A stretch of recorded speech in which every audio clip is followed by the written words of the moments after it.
à leur liberté d'agir et de penser.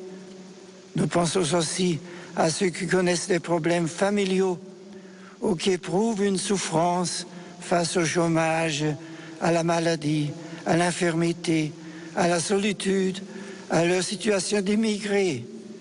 Je désire ne pas oublier ceux qui souffrent à cause du nom du Christ et qui meurent pour lui. Marie nous apprend à prier, à faire de notre prière un acte d'amour pour Dieu et de charité fraternelle. En priant avec Marie, notre cœur accueille ceux qui souffrent. Comment notre vie ne peut-elle pas ensuite en être transformée? Pourquoi notre être et notre vie tout entière ne devient-il pas de lieu d'hospitalité pour nos prochains? Lourdes est de lieu de lumière parce que c'est de lieu de communion, d'espérance et de conversion. À la tombée de cette nuit, Jésus nous dit « Gardez vos lampes allumées, lampes de la foi, lampes de la prière, lampes de l'espérance et de l'amour. » Cet acte de marcher dans la nuit, en portant la lumière, parle fort, en plus intime de nous-mêmes, touche notre cœur et dit bien plus que toute autre parole prononcée ou entendue. Ce geste résume à lui seul notre condition de chrétien. En chemin à la foi, nous avons besoin de lumière et nous sommes appelés à devenir lumière. Le péché nous rend aveugles. Il nous empêche de nous proposer comme guide pour nos frères. Il nous amène à nous méfier d'eux pour nous laisser conduire. Nous avons besoin d'être éclairés et nous répétons la supplication de l'aveugle Bartimée. Maître, fais que je vois. Fais que je vois mon péché qui m'entrave. Mais surtout, Seigneur, fais que je vois ta gloire. Nous le savons. Notre prière a déjà été exaucée.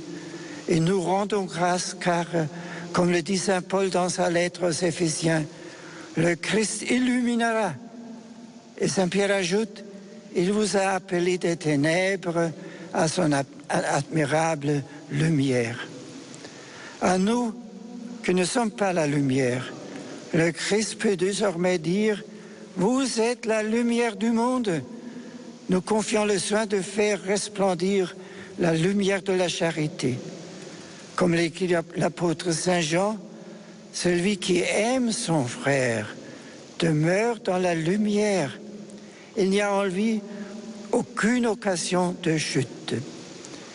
Vivre l'amour chrétien, c'est tout à la fois faire entrer la lumière de Dieu dans le monde et en indiquer la véritable source.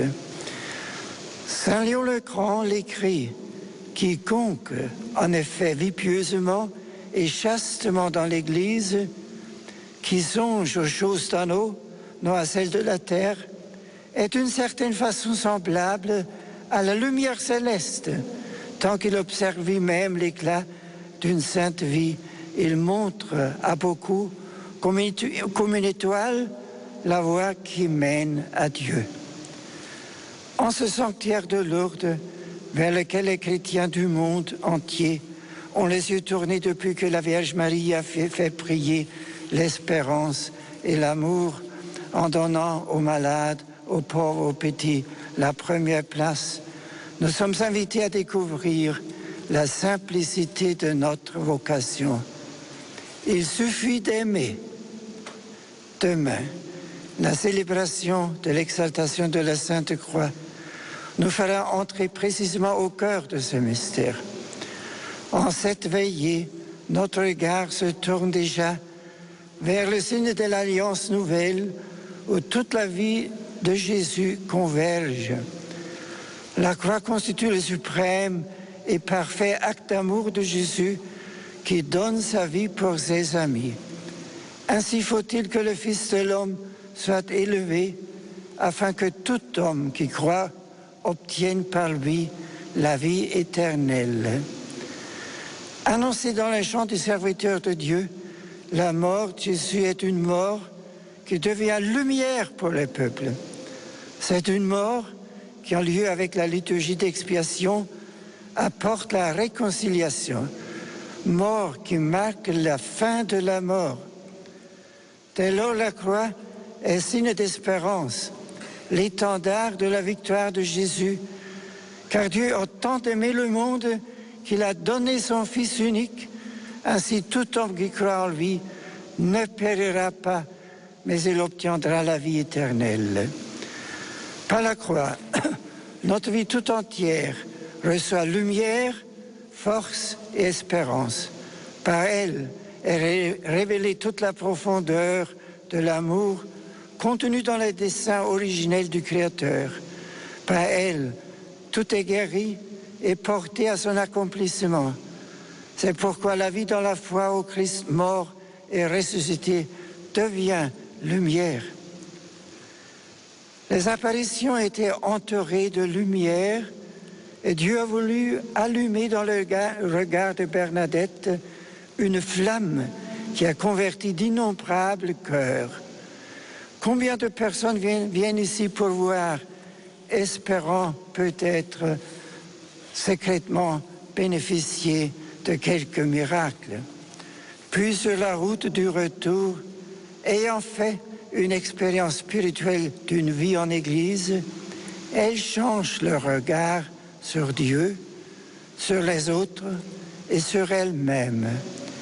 Une petite flamme nommée espérance, compassion, tendresse les habite.